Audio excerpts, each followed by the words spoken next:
Hi everybody, this is Lou Fenninger, and we're going to talk about how the idea came to my mind about building the perfect house.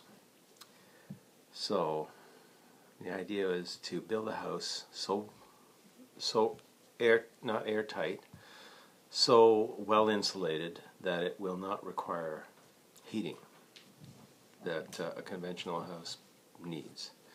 So the original idea came from an architect named Markham Wells, and he had some of it. He had the earth home idea where the house was bermed and insulated and enveloped in insulation and then covered by earth. And the idea that I added to his idea was to put a greenhouse in front of the house so that it would be a buffer and a heat source for the house. So any day there's sun, and I've experimented with this in my own home, anyway there's sunshine, the greenhouse becomes quite hot. Even on the coldest day of the year, I've had over 100-degree temperatures in my greenhouse.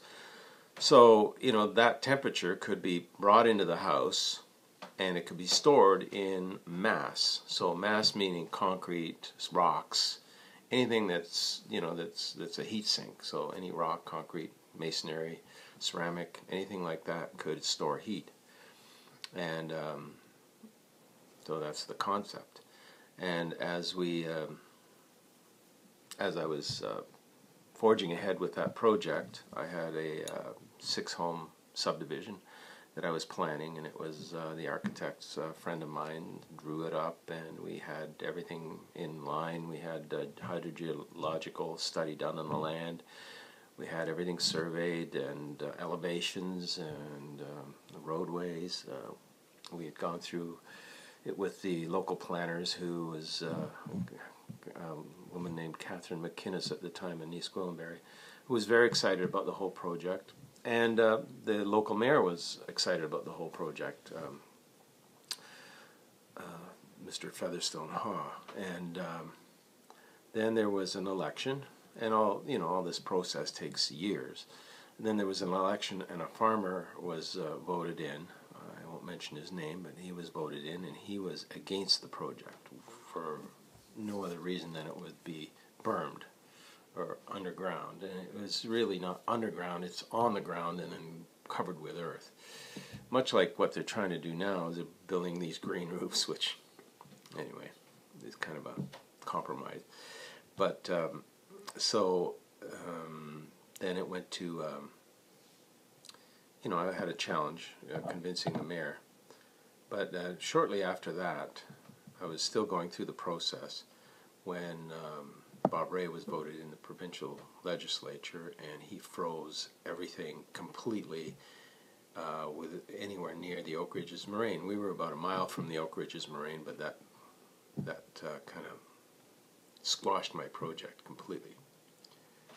At that point, I was completely spent, frustrated, and I'd spent a lot of money in the project, and I decided that, I was not going to go ahead with it. And I shelved everything. I threw away the plans and stored some of them, still have them. And went on with my life. Built a chalet up at Sir Sam's, which was a great success, the building project. And I found I could build very effectively, very easily, very innovatively.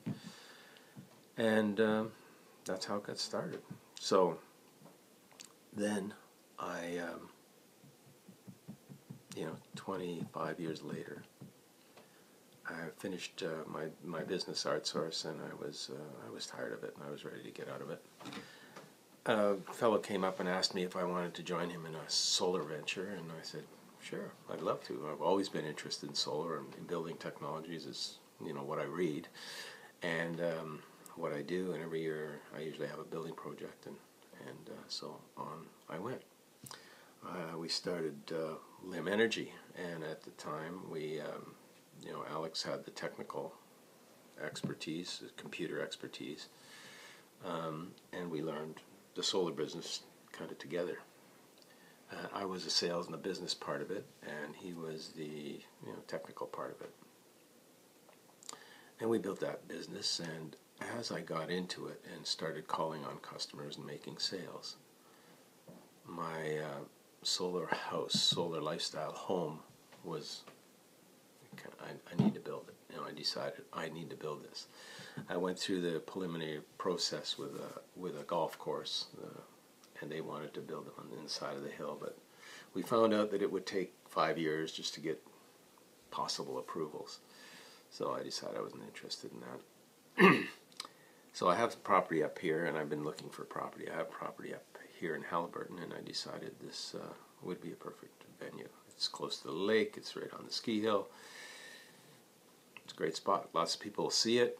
Lots of people will visit it. There'll be some interest, and people that are interested. You know, I'd like this to proliferate itself, to build a different, new type of house that is energy efficient, very self-sustaining, net zero plus.